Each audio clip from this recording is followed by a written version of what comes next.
Good morning, everybody. Today, Father Rick and I are going to do a little exercise, a game that all the family can play. In fact, kids might play it better than we adults. Probably.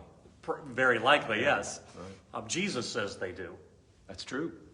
The game, just to let the cat out of the bag, is to ask ourselves how it is that we define God, if we do at all. Of course, I mean, we say a Nicene Creed every Sunday, but like things repeated, we often may not actively think about what it is we're saying. And in the case of the Creed or anybody else's definition of God, that may not be our primary understanding of God. But what I'm suggesting today is, if you have never, ever in your life thought of what is your personal definition of God, why not give it a try today and see what you get? Whether you get a big bearded man in the Sistine Chapel or your favorite song, just start asking, who is God to me? Do you want to jump in and play? Yeah, I had a really interesting experience with this. I had a priest friend. When I was still training to become a priest, I went to a retreat, and there was this marvelously wise woman priest there who we started talking about the Trinity, and she said to me, well, when you pray, to whom do you pray? And I did not understand the question, because God was God, and that was just all there was to it. And yet, as she probed a little more deeply, she asked me, well, when you pray to God the Father, what does that look like? And I started to get a mental picture, and not shockingly for people of my age group, it sort of looked a lot like Charlton Heston in the Ten Commandments, right? Long beard, big staff. For younger people, if you're one of the younger folks playing along, the more current image is Gandalf from Lord of the Rings. Same type of deal, though. Long white beard, big staff, commanding presence. That's the image many people tend to carry of God the Father. So she went a little further and she said, well, talk about what it's like when you pray to Jesus. Well, and then I had a mental image of what Jesus could or would look like. Jesus, the kindly shepherd with the little lamb in his arms. Jesus suffering the little children to come unto him. Or any of the different, it could have been Jesus from Godspell with the big Superman on his chest. We all have a way of creating a sort of anthropomorphic idea of Jesus. Then she threw me the curveball. You saw this coming, but I didn't. She said, well, Rick, when you pray to the Holy Spirit, what does that feel like? What does that look like for you?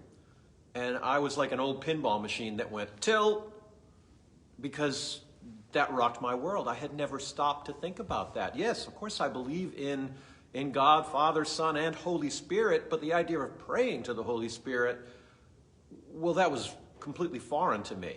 And so I tried, and it was a little strange, and then I sort of leaned into it and felt the embrace of it and realized I didn't need a mental picture of a person, a corporeal being, in order to relate to that third state of God. So this wonderful friend of mine, Reverend Karen, really helped me understand and shift my thinking about the images of God that I carry around.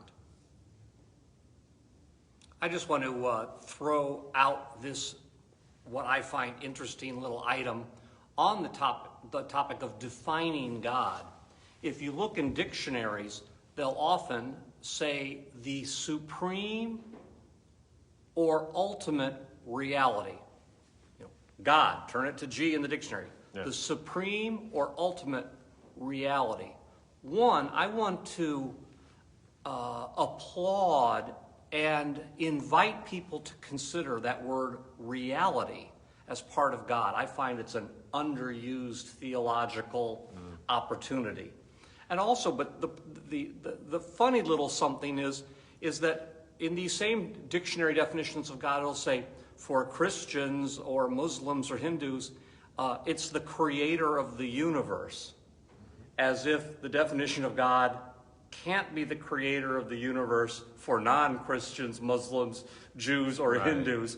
And I make no comment on this seeming friction between how it's defined as people of faith see God as creator, but people without faith, that's an old topic in itself. Is there such thing as a person without faith? But Dictionary writers need to be politically correct in today's world. That's where that comes from. that is part of it, yeah. Oh, I absolutely. just find that little difference of note. But the value, too, of the secular is often, ironically, there's a value in secular understanding that I think can be spiritually very valuable. In this case, the idea of thinking of God as the ultimate reality, because the God of the Old Testament, when asked what his name is, he goes, I am what I am. Not who I am, but what I am, which is an interesting choice in Hebrew. And even just recently, the phrase, it is what it is, came into the political discussion about COVID. That, I just want to let the cat out of the bag. It is what it is comes from the Old Testament, where God says, I am what I am.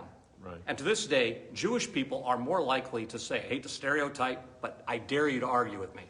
Jewish people are more likely to say, it is what it is, because it's a Hebrew tradition. Right. It's a cultural idiom. And Yeah.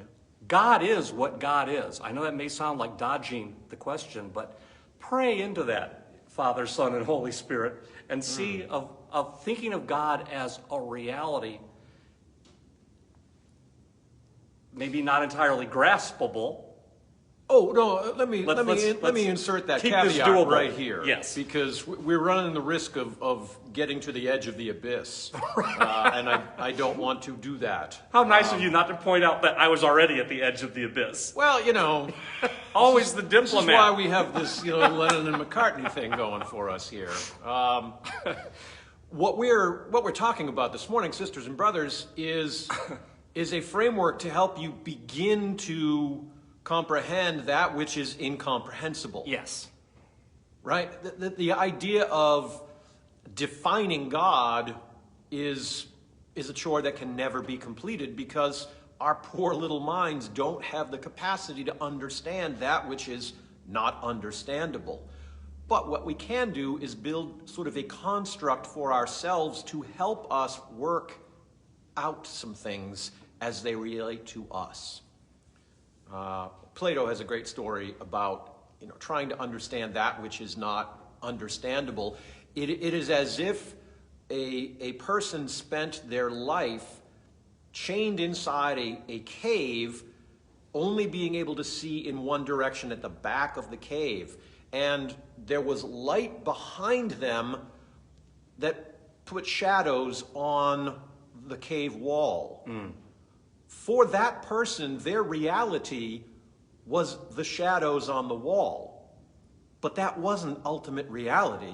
That was merely shadows on the wall. But it was all that person could perceive because that was all that they could understand. It was only when they had been unshackled and able to come out of the cave and into the world that they could behold the majesty of the whole thing and realize that what they had been glimpsing was this infinitesimal portion, and then taking that and turning that into everything. That's what we're talking about this morning.